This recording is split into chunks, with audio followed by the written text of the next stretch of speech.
14 ساڵ بەسەر خۆپیشاندانەکانی حەڤەی شوباتی 2011 تێپەڕی. شەید ڕێژوان یەکەم شەهیدی خۆپیشاندانەکان بوو کە لە بەردەم لقی چواری پارتی لە سلێمانی بە تەقەی پاسەوانانی بارەگاکە شەهید بوو. لە گۆڕستانی سەیوان کە سوکاری چالاکانی خۆپیشاندانەکان دوای 14 ساڵ یادی ئەم ڕۆژەیان کردەوە و پەیامیان بۆ دەسەڵات هەیە. دوای 14 ساڵ لە حکومڕانی ئەم دەسەڵاتە ئەم میلەتە ڕۆژ بە ڕۆژ بەرودواوەی ڕۆژ بە ڕۆژ بەرەو وێرانی و برسێتی ئەڕوا. خۆت ئاگاداری نییە لە دوای 14 ساڵ نەک مافەکانیان نەک بکوژەکانیان ئەوە تا مامۆستا قوتی نییە بیخوات، قوتی مناڵەکانی پێ نییە، مانەگرێ نییە 15 ڕۆژەچەر کە خێمەکانە بووە لەبەر ئەوەی موچەکەی بنێ. اینجا بزانە ئەم میلەتە چەند هاتۆتە دواوە، یعنی ئەم حکومڕانە چەند فاسدە ئاگای میلەتەکەی نییە.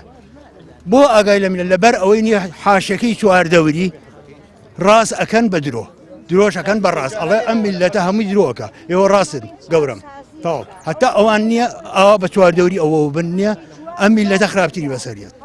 بەداخیشەوە ئەوەی جێگەی ناخۆشی ئێمە بیستمان. بریندارێکی حەڤەی شوبات کە لە مردن ڕزگاری بۆ قسە دەکات و دەڵێت ئەم دەسەڵاتە ستەمکارە هەر کاتێک دەست بۆ بەرژەوەندیەکانیان ببرێت سڵ لە ژیانی کەس ناکاتەوە. دۆسیەی حەڤەی شوبات لە ناو دڵی خەڵکایە، لە ناو خەڵکی ویژدانژین وایە هەر ئەمێنێ ئێمە هەتا کەسێکمان بمێنێ دیفاع لەو دۆسیەکەین، دیفاع لەو پەیامانەکەین، لەو خەونانەکەین کە لە حەڤەی شوباتە هەوڵمان بۆیاوە قوربانیمان بۆیاوە. جارێکی تر بە ناوی بریندارانی حەڤەی شوباتەوە هەموو لایەکتان بەخێر بێن و هیوادارین ئەم خەباتەمان هەر بەردەوام بێت هەتا ئەو ڕۆژەیەکین بە ئامانجەکانمان. چالاکانی مەدەنی دەڵێن حەڤەی شوبات بەردەوامی هەیە و هێشتا داواکاریەکان لە شوێنی خۆیان ماون و سازشیان لێ نەکراوە.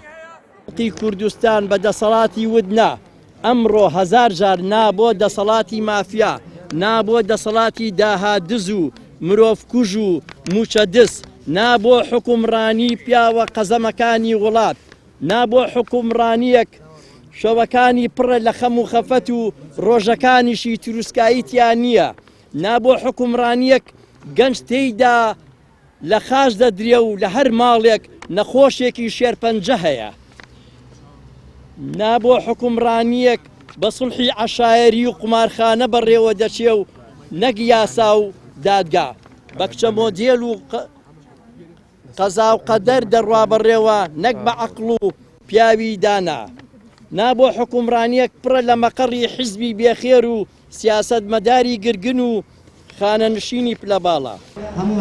لە حەڤەی شوباتی 2011 بە ئامانجی گۆڕانکاری لە سیستەمی سیاسی و کۆتایی گەندەڵی و نایەکسانی هاوڵاتیان ڕژانە سەر شەقام، بەڵام هەرزوو دەسەڵات بەرپەرچی خۆپیشاندەرانی دایەوە و دار و بەردی بنکە و بارەگاکانی لە خوێنی هاوڵاتیان بەلاوە گرنگتر بوو. بەو هۆیەوە 10 شەهید و سەدان برینداری بەدووادا هات. ڕامیار عوسمان، کەناڵی پێام، سلێمانی.